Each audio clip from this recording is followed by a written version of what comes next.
The night sky above New Washington Colony looked wrong. Susan Reeves noticed it every evening as she walked home from the diplomatic archives.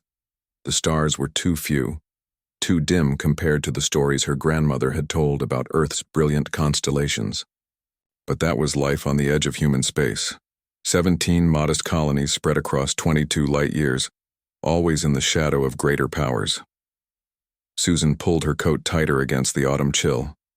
Overhead, the faint blue glow of a Concorde. Patrol ship passed silently through the clouds. The aliens were making their presence known more frequently these days. Nothing threatening, they insisted. Just routine monitoring of a developing species. In her small apartment, Susan unlocked her personal terminal and reviewed her day's findings. For 3 years, she had been piecing together fragments of classified data about the Horizon Fleet, Earth's greatest achievement and most devastating loss. 12 massive ships carrying 20,000 soldiers, scientists, and colonists had vanished through an experimental wormhole in 2187. 300 years later, the incident remained a historical footnote, a cautionary tale about technological overreach, but Susan had found inconsistencies in the records. Strange signal bursts detected from the Perseus arm decades after the disaster. Concorde vessels suspiciously patrolling that same region despite claiming it held no value. And most troubling, evidence that Alliance officials had repeatedly buried investigations into these anomalies. Her terminal chimed. A message from her supervisor.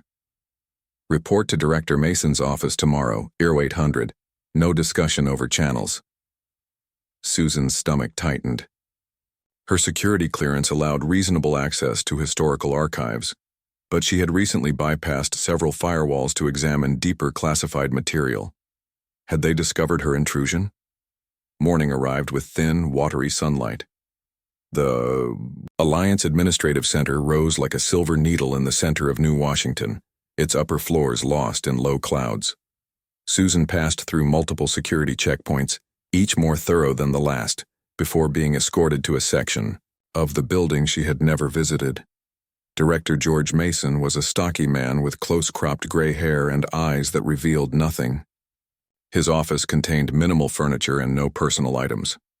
The wall behind his desk displayed a real-time tactical map of Alliance space, dotted with the positions of both human vessels and the much more numerous Concorde ships. Analyst Reeves, he said without standing. Your recent database queries have triggered several security protocols. Sir, I can explain.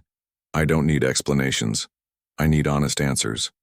Mason tapped his console, and a holographic display appeared between them, showing Susan's reconstructed timeline of Horizon Fleet anomalies. Is this everything you've found? Susan hesitated, then nodded. Yes, sir. Everything.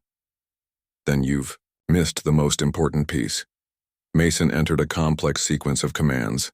The tactical display behind him zoomed out dramatically, extending far beyond known Alliance space to include the Perseus arm. A cluster of unknown signals pulsed steadily. 3 days ago, our deep space monitoring station at Proxima Centauri detected these energy signatures. 47 distinct vessels moving in formation. Their drive signatures contain elements matching theoretical models of how the Horizon Fleet's engines would have evolved over 3 centuries of independent development. Susan stared at the display. They're coming back? After all this time? That's one interpretation. Mason's expression darkened. The Concorde ambassador was in my office yesterday demanding we launch our entire fleet to intercept and destroy these vessels before they reach Alliance space. They claim they're protecting us from hostile forces. But they're human ships, Susan protested. They have to be. The Concorde insists there's something else, something that merely mimics human technology to deceive us.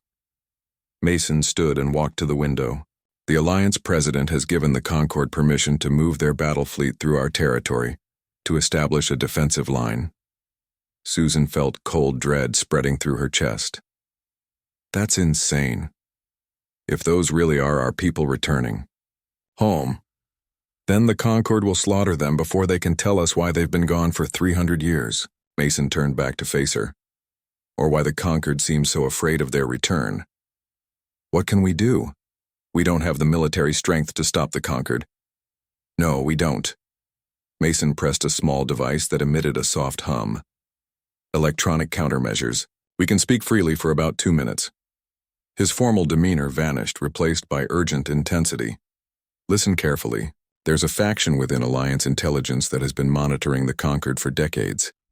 We believe they've been deliberately suppressing human technological advancement while extracting our scientific innovations for their own use. Susan struggled to process this revelation. You think they've been holding us back? Why? Fear. We've reviewed thousands of their cultural and historical documents. Humans adapt to warfare more quickly than any species they've encountered. Our aggression frightens them, but our ingenuity terrifies them. Mason glanced at his timer. I need someone to make contact with the returning fleet. Someone who understands the historical context. Someone who can warn them. Me? But how would I even reach them? There's a small scout ship prepared for you at the old mining outpost on Deimos. Very fast, very quiet. Captain Alan Walsh will be your pilot.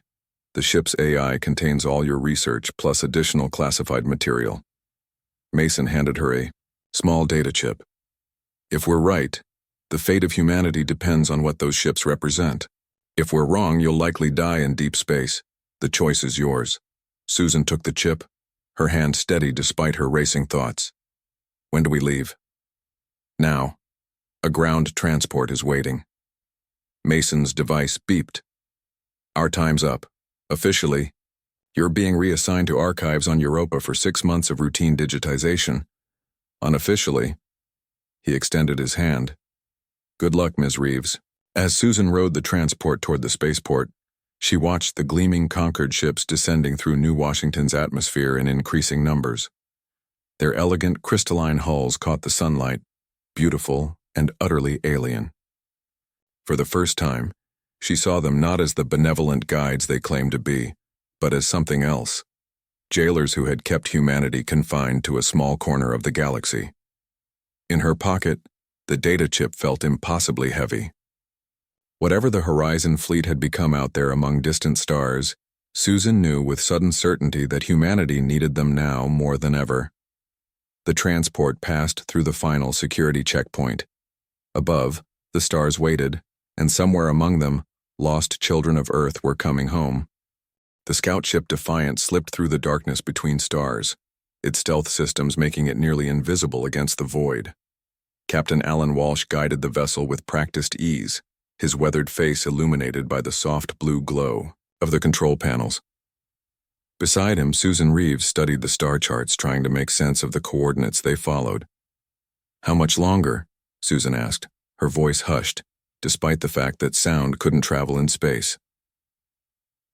Walsh checked his instruments. 6 hours to the edge of the Perseus arm. After that, we'll need to drop out of FTL frequently to scan for the fleet signatures. Could be days, could be weeks. Susan nodded and returned to her data tablet. For 2 weeks they had traveled in tense silence, moving farther from Alliance space than any official human vessel had ventured in decades. Each day she pored over the classified files Director Mason had provided, reports of strange signals, unexplained ship disappearances near the Perseus border, and Concord documents that had been secretly translated from their crystalline data storage. I still don't understand why the Conquered would lie about the Horizon fleet, Susan said, breaking the silence. If humans survived out here, wouldn't that just prove the strength of our alliance? Walsh's expression hardened. Unless they never wanted us to be strong in the first place.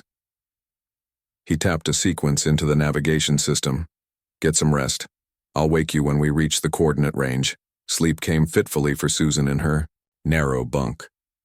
Her dreams were filled with stars that moved with purpose and shadowy ships that watched from the darkness. When Walsh's voice called her over the intercom, she was already awake. Reeves, you need to see this. The main view screen showed only empty space when Susan reached the bridge, but Walsh pointed to a small blinking light on his sensor display. We're picking up a quantum beacon. It's using an old Earth frequency, one that hasn't been used since before the Horizon fleet disappeared. Susan felt her pulse quicken. Can we follow it? Already changing course. Walsh's fingers danced across the controls. But there's something odd about the signal pattern. It's like it's been deliberately designed to be recognized only by human technology. The Defiant moved cautiously toward the signal's origin. Hours passed as they traversed the emptiness between systems, the beacon growing stronger. Finally, Walsh reduced their speed. "We're here, but I don't see anything." Susan stared at the view screen. Empty space stretched before them, with only distant stars providing any reference points. Then she noticed a faint shimmer, like heat rising from pavement on a summer day. "There," she pointed. "Something's distorting the starlight." Walsh targeted the ship's sensors on the area. Some kind of cloaking technology, far more advanced than anything the Alliance has. He opened a communication channel. "Unknown vessel. This is Captain Alan Walsh of the Earth Alliance scout ship Defiant. We are on a peaceful mission seeking information about the Horizon Fleet." Silence answered them for long moments. Then, without warning, the space before them seemed to tear open. What had been empty void was suddenly filled by an enormous black vessel. Its hull was angular and predatory, marked with unfamiliar symbols glowing with inner light. The ship dwarfed the Defiant, extending at least a kilometer, from bow to stern. "My God," Walsh whispered. "That's not Concord design." A communication signal pinged their system. Walsh hesitated, then accepted the transmission. The viewscreen filled with the image of a woman in a dark uniform. Her face was human, but with subtle differences. Her skin had an almost metallic sheen, and fine silver circuitry traced patterns at her temples. Her eyes studied them with unnerving intensity. "Earth vessel identified," she said, her voice carrying an accent Susan couldn't place.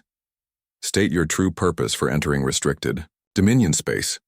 Walsh glanced at Susan before responding. "We're seeking information about Earth vessels lost 300 years ago. The Horizon Fleet." The woman's expression remained impassive. "The Horizon Fleet is not lost. You face the advanced scout of the 7th Battle Group, Terran Dominion, Navy." Her eyes narrowed. "I am Commander Laura Hayes. Your vessel design is unfamiliar, yet you claim Earth origin. Explain." Susan stepped forward. "The Horizon Fleet disappeared 3 centuries ago. Earth thought everyone aboard was dead. We've been developing independently, never knowing you survived." Hayes studied them for a long moment. "Scan confirms your vessel. Contains only baseline humans. No conquered biosignatures." Something changed in her expression, a slight softening around the eyes. "You truly don't know." "Know what?" Walsh asked. "That your Earth has been under Conquered control since our departure." Hayes typed something on a console outside the camera's view. "Receiving your data packet now. Interesting. The lies they've told you are extensive." "The Conquered are our allies," Susan protested. "They've helped humanity rebuild after they sabotaged our wormhole drive and banished us to the edge of the galaxy." Hayes interrupted. "They didn't expect us to survive, much less thrive. The Terran Dominion now controls 42 star systems. Our military strength exceeds that of 3 Concord member races combined." Walsh and Susan exchanged stunned glances. "Permission to come aboard," Walsh said finally. "We have information you need to see. The Concord detected your fleet's approach. They're mobilizing to intercept you before you reach Alliance space." Hayes considered this, then nodded. "Granted. Docking instructions are being transmitted to your vessel." Her image flickered. "Prepare yourselves. The humans you are about to meet are not the humans you left behind." The communication ended. The massive ship before them seemed to shift, panels sliding open to reveal a docking bay large enough to swallow the Defiant whole. "Are we really doing this?" Susan asked softly. Walsh began the docking sequence. "We came to find the lost fleet. Looks like they found us instead." He gave her sideways glance. "History never mentioned that our greatest achievement would come back with a vengeance." The Defiant moved slowly toward the open bay, a tiny fish being swallowed by a leviathan of black metal and pulsing lights. As they crossed the threshold, Susan saw rows of smaller craft, sleek fighters and dropships unlike anything in Alliance service. Uniformed personnel moved with purpose through the vast space, many bearing the same subtle enhancements as Commander Hayes. They had found humanity's lost children, but these were not the desperate survivors Susan had imagined. These were warriors who had forged an empire among distant stars. Their technology and biology evolved far beyond what Earth had achieved. And now, they were coming home. The observation deck of the Dominion warship Vigilant offered a breathtaking view of the stars. Susan Reeves stood at the massive window, still struggling to process everything she had learned in the past 24 hours. Behind her, Captain Walsh conversed in low tones with Commander Hayes and two other Dominion officers. The Vigilant was just one ship in what they called the 7th Battle Group, a small scouting force sent ahead of the main fleet. And that main fleet, Susan had learned, consisted of nearly 100 capital ships, each more powerful than anything the Earth Alliance had ever built. "You need to understand our position," Commander Hayes was saying to Walsh. "For 3 centuries, we believed Earth had abandoned us. Our historical archives contain transmissions from Earth ordering the experimental drive to be shut down, orders that came seconds before the conquered vessels attacked our escort ships." Walsh shook his head. "That's impossible. Earth records show the Horizon fleet was lost in an accident. The Concorde didn't even make contact with humanity until 50 years later." "Another lie," said the older of the two officers. His name tag identified him as Admiral Peter Daniels. Unlike Hayes, his enhancements were more obvious. His right arm was entirely mechanical, and a neural interface curved around his left eye. The Concorde had been observing Earth for decades before the Horizon project. They recognized the threat we posed. Susan turned from the window. "What threat?" The Horizon fleet was primarily a colonization mission. Hayes exchanged glances with Daniels. "Show them," the Admiral ordered. Hayes activated a holographic display in the center of the room. It showed technical specifications for the original Horizon ships, but with sections Susan had never seen before. "The public-facing mission was colonization," Hayes explained. "But the Horizon fleet also carried an experimental weapons platform, called the Prometheus Array. It could generate artificial gravity wells capable of tearing apart enemy vessels at the subatomic level." "Earth was already preparing for war?" Walsh asked incredulously. "Not war. Insurance." Daniel's mechanical fingers tapped against the holographic display, changing the image to show an old Earth video recording. It showed a meeting between scientists and military officials. Earth governments had detected alien signals decades before the Concorde officially arrived. "The Horizon fleet was our hedge against hostile first contact." Susan studied the recording. "If what you're saying is true, why would the Concorde allow any humans to survive? Why form an alliance with Earth at all?" "2 reasons," Hayes said. "First, they needed access to our scientific methods. Concorde technology is advanced, but it develops very slowly. They've been in a technological stalemate with the Vorax Empire for nearly a millennium. And second," Daniels continued, "they needed to keep Earth isolated while they hunted down the Horizon fleet. They feared we might have survived the sabotage." "Which we did," Hayes added with a hint of pride. "The wormhole collapse threw us far off course, but 12 of our 13 ships survived. We established a foothold in the Perseus Arm and built our civilization from there." Walsh looked troubled. "If you've known this all along, why wait 300 years to return?" "We didn't know where Earth was," Daniel said simply. "The wormhole collapse destroyed our navigation data. It took us centuries to develop the technology to map the galaxy accurately enough to find our way home." A young officer entered the observation deck and saluted. "Admiral, we've received a transmission from the main fleet.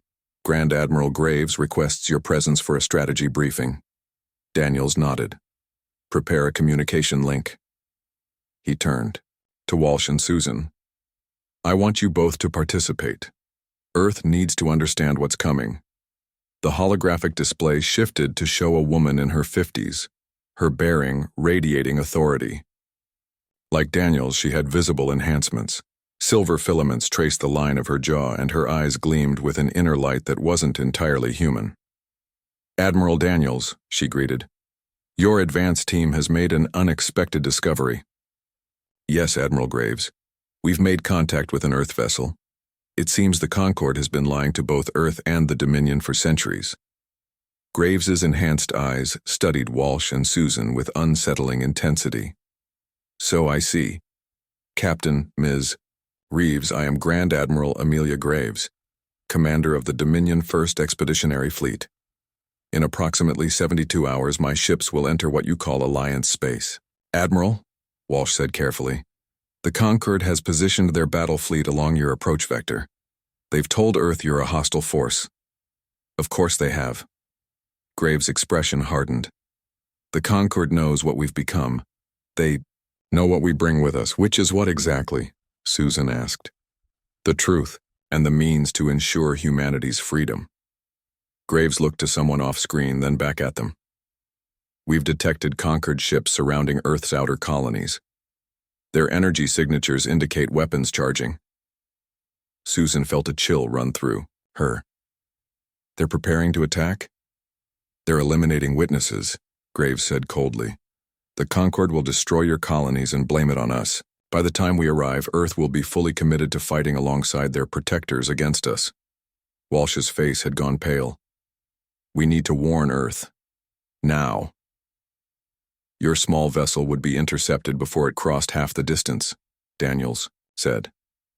But we have another option. He turned to Hayes. Commander, prepare the Vigilant for immediate jump to Alliance space. Full combat protocols. Hayes looked startled. Sir, we're not supposed to reveal our jump technology until the main fleet arrives. Circumstances have changed. If we can get Captain Walsh and Ms. Reeves back to Earth with evidence of the Concord's deception, we might prevent a war between divided humanity. Graves nodded her agreement. Authorized.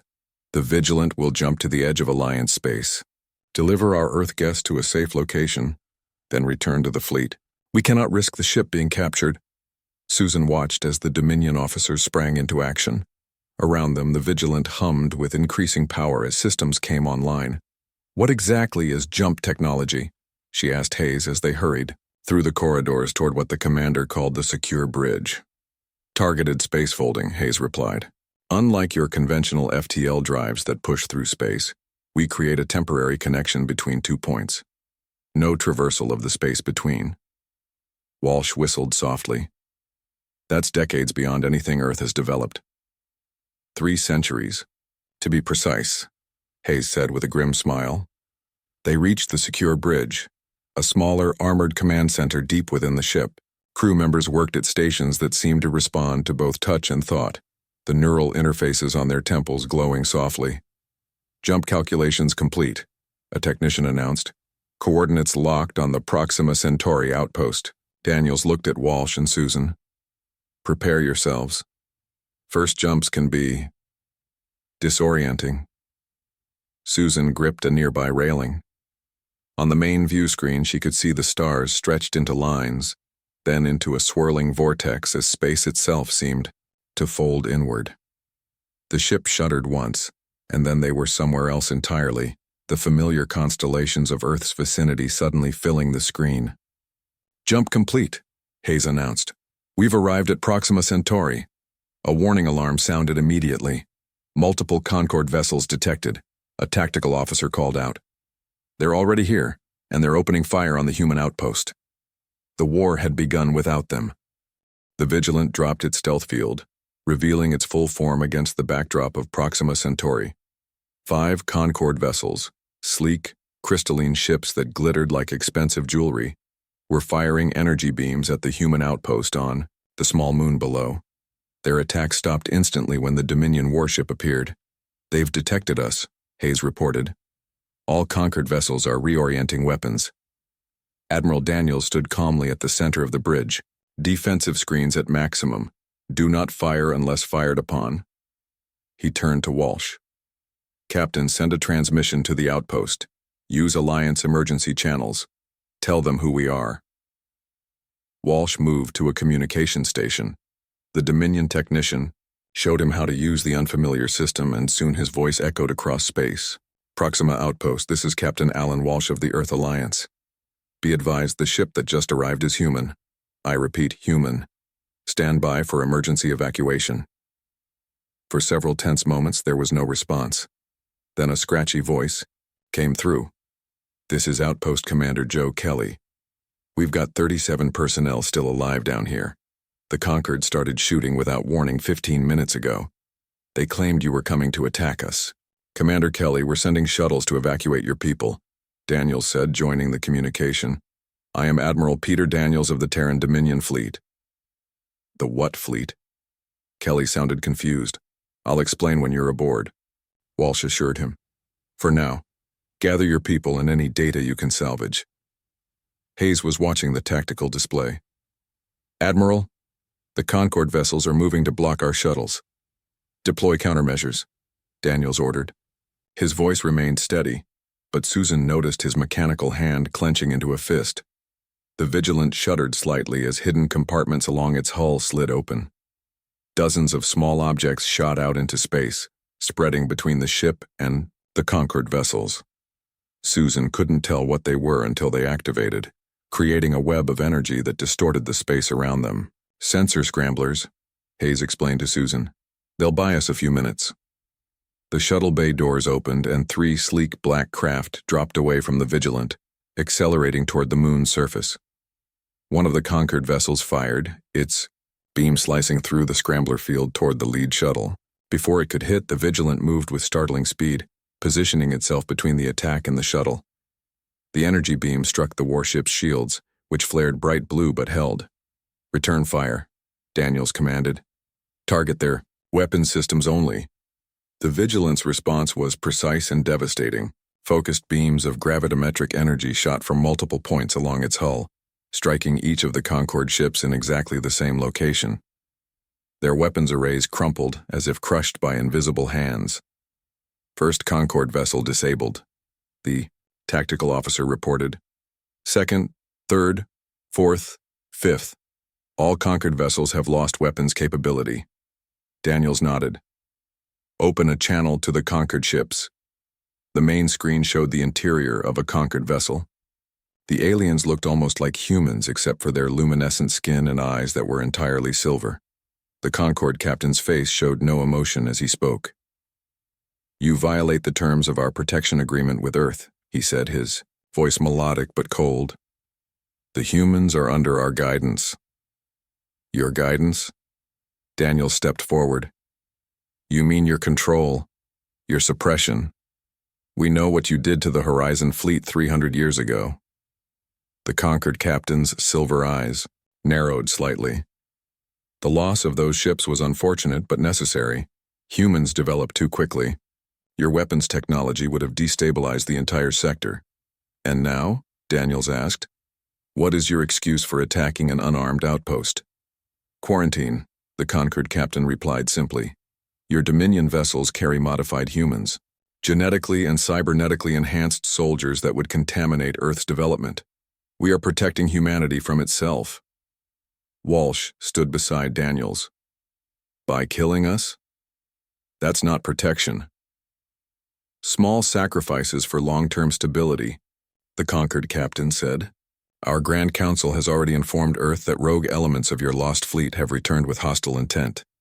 Even now, they are sending military aid to defend your homeworld. Against you. Susan felt sick. Everything was happening. Exactly as Admiral Graves had predicted. Shuttles have retrieved all survivors from the outpost, Hayes reported. We also recovered their sensor logs. They clearly show the Concord fired first without provocation. Daniels addressed the Concord captain again. Your ships are disabled, not destroyed. We could finish you, but that's not our purpose. When your rescue arrives, tell them what really happened here.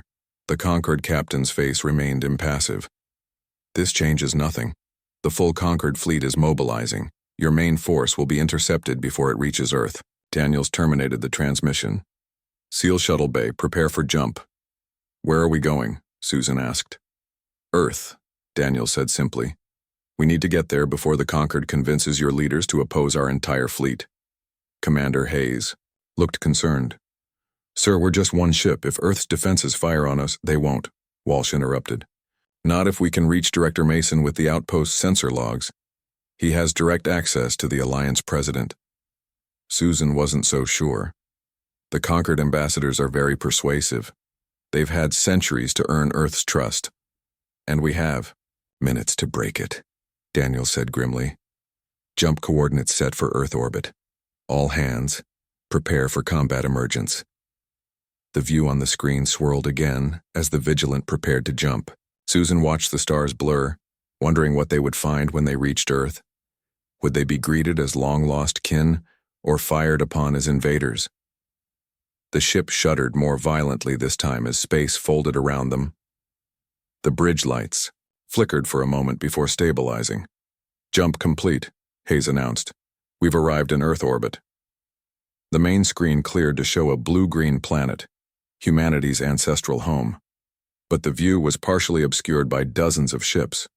Some were the familiar designs of the Earth Alliance. Others were the crystalline forms of conquered vessels. They formed a protective ring around the planet, and all of them were turning their weapons toward the Vigilant. Incoming transmission, the communications officer announced. It's from Earth Alliance headquarters. The screen changed to show a stern-faced woman in an Alliance uniform. Her eyes widened slightly at the sight of Walsh. Captain Walsh, she said, you were reported missing in action. Where have you been? Her gaze shifted to the Dominion officers. And who are these people? Before Walsh could answer, a Concord ambassador appeared beside her. His silver eyes gleamed with triumph as he spoke. They are the advanced scouts of the invasion force, the very threat we warned you about. He turned to the Alliance leader. President Carter, your orders. President Diane Carter looked from the Concord ambassador to Walsh, then to the Dominion officers. Susan could see the doubt in her eyes, and the fear. The fate of two human civilizations hung in the balance of her next words. The silence on the bridge stretched painfully as President Carter stared at the strange mix of familiar and unfamiliar faces on her screen. Susan stepped forward, standing beside Walsh. Madam President, I'm Susan Reeves, Alliance Intelligence. We have proof that the Concord attacked the Proxima outpost without provocation. They've been lying to us for centuries. The Concord ambassador's face remained serene. More deception. These are insurgents using human appearance to divide us. Transmitting the Proxima sensor logs now, Walsh said, nodding to Hayes. And we have 37 survivors from the outpost aboard who can confirm what happened. President Carter's eyes narrowed as she looked at something off-screen. I'm reviewing the data. Commander Kelly, are you there? The outpost commander stepped into view on the Vigilance bridge. His uniform was torn and stained with smoke. I'm here, Madam President. The Concord ships opened fire without warning. Or provocation. They targeted our communication array first, then our escape shuttles. The Concord ambassador's calm facade cracked slightly. They were contaminated. The returning fleet carries dangerous technology. Enough, Carter snapped. She looked back at Walsh and the Dominion officers. Admiral Daniels, was it? What exactly is your intention here? Daniels straightened. To reunite humanity. To share the advancements we've developed over 3 centuries of independent evolution. And to free Earth from Concord control. Control? Carter's eyebrows rose. The Concord are our allies. They are your jailers, Daniel said firmly. They have deliberately suppressed human technological development while extracting innovations for their own use. The data we're sending includes classified Concord communications regarding Earth that we've intercepted over the years. The transmission suddenly split to include another face, Director Mason from Alliance Intelligence. Madam President, I've authenticated the Proxima logs. They match our own partial sensor readings from Earth. The Concord fired first. Mason's voice was steady.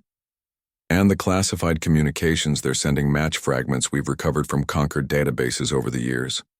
I've suspected this for some time, which is why I authorized Walsh and Reeves's mission.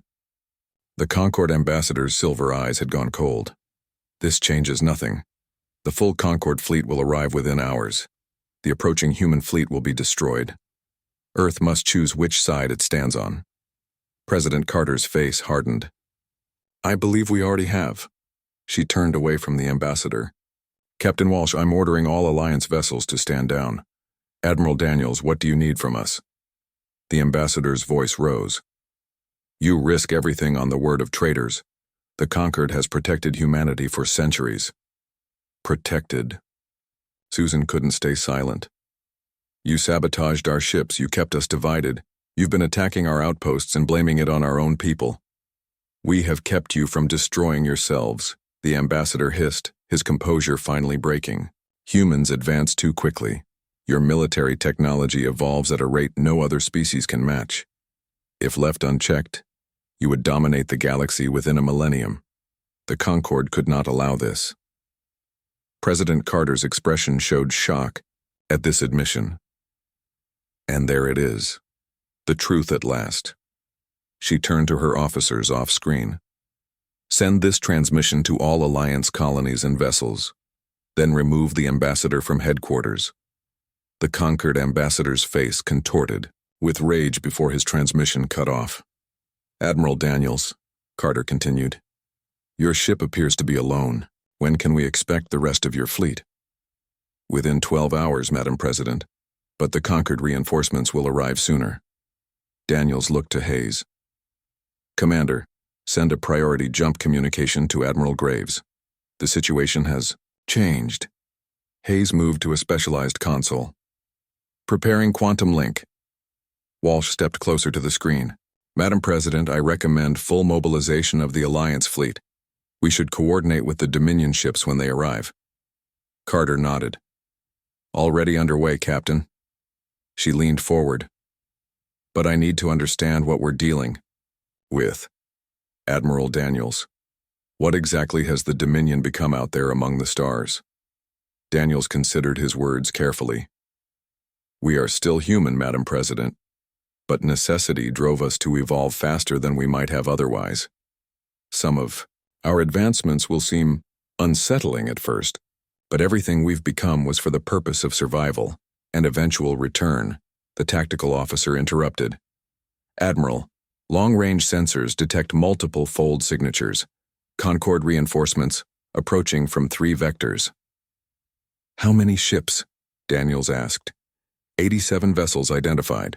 Largest concentration approaching from the Sirius corridor. Susan felt her heart sink. A single Dominion warship, even one as powerful as the Vigilant, couldn't possibly stand against such numbers. Madam President, Daniels said, I recommend you withdraw your ships to defensive positions around Earth. The Vigilant will engage the Concord fleet to buy time until our main force arrives. Carter looked skeptical. That's suicide, Admiral. Daniels smiled slightly.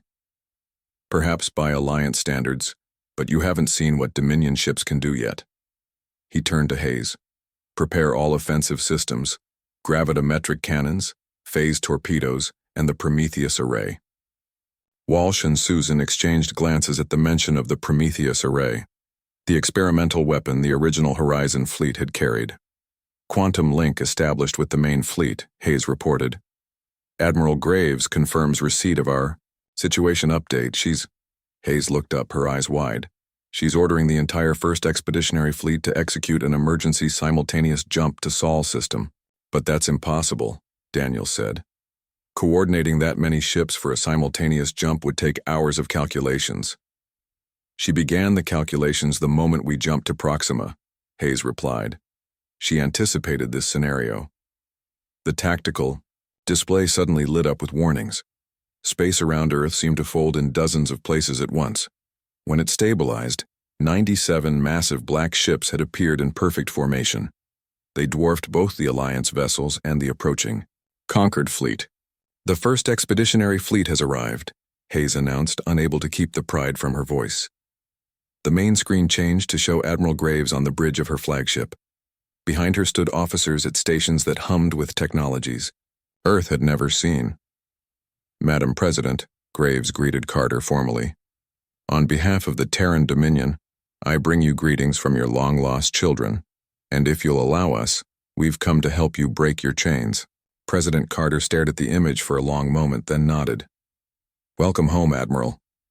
The approaching Concord vessels slowed, then stopped their advance as they detected the Dominion fleet. One by one, they began to turn away. They're retreating, the tactical officer reported with disbelief. No, Daniels said quietly. They're regrouping. This isn't over. Susan moved to the view screen, watching as Earth's ships and the Dominion fleet began to intermingle, positioning themselves protectively around the planet. After 3 centuries of separation, humanity was whole again, just in time to face its greatest challenge together. Somewhere in the darkness between stars, the conquered Grand Council was receiving news of this unexpected reunion. And across the galaxy, other species who had lived under conquered guidance were watching with growing interest. The galaxy had left humanity behind. But now humanity had returned, greater than ever before, and nothing would ever be the same.